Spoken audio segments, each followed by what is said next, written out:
And you've just been watching the 16th president of the Philippines, Rodrigo Duterte. He is giving his inauguration speech. Duterte, of course, coming from the Davao City of Mindanao, where our correspondent Jamela Alindogan joins us live now. No doubt a very proud day for the people of Davao, Jamela. This is a man who's very respected for being straight-talking, shall we say, but he's also a very controversial figure. Yes, definitely. I mean, when he just started his campaign, right before that, he was a virtual unknown across the country in Luzon and Visayas region. But here, he was seen clearly during his campaign as someone who is crass, unpolished, and someone who does not seem to follow the usual campaign slate that others have.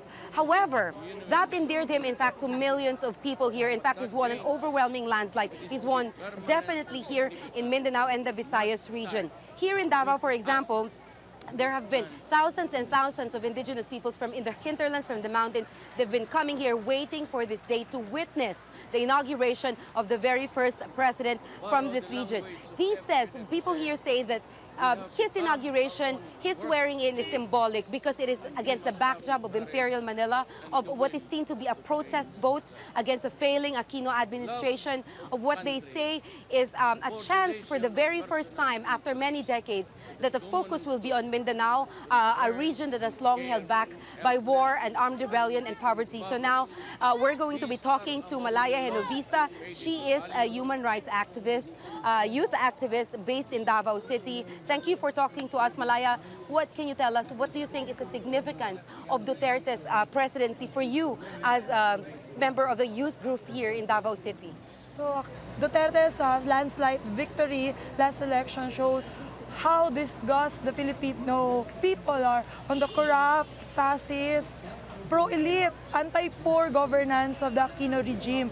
And Duterte's openness to talk about peace talks between the GPH and the National Democratic Front of the Philippines, it will mean substantive change. No, they will talk about the socio-economic reforms, the next agenda on the peace negotiation. It will mean a national industrialization, land reform, and social justice for the Filipino people. But you know, you are a human rights activist to a certain degree, and Duterte has a very sketchy human rights record. He's mentioned it again in his speech. He says it's bordering on unorthodox and illegal. How do you reconcile, you know, what you fight for and the president you support?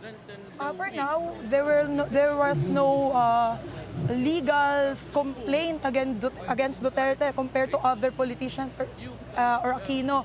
But we urge the Duterte administration to go after the big fishes or the sharks who are behind the big syndicates, big criminal activities, and then conduct rehabilitation and assistance to those small fry criminals who are also victims of poverty. Amnesty International has recorded at least 90 extrajudicial killings committed by local police since Duterte was elected and since he announced that the police are free to kill those who are suspected to be, even as much as the citizens, in fact.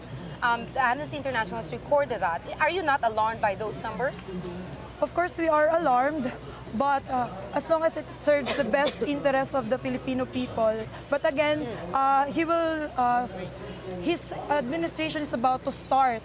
No? So we are hopeful and looking forward for his administration to act against those big criminals and not those small fry criminals. And for the past 6 years, Aquino regime has a larger or mas bloody record on extrajudicial killings against those civilians, poor lumads, and the indigenous people and farmers who are accused as NPA rebels. And now thousands are in evacuation centers because of Aquino's counterinsurgency program. Thank you, Malaya. Back to you, Fauzi. Mila, thank you for that. That's Jamela Alindogan there speaking to us from Davao City, where the 16th President Rodrigo Duterte had served as mayor, and he's now the President of the Philippines.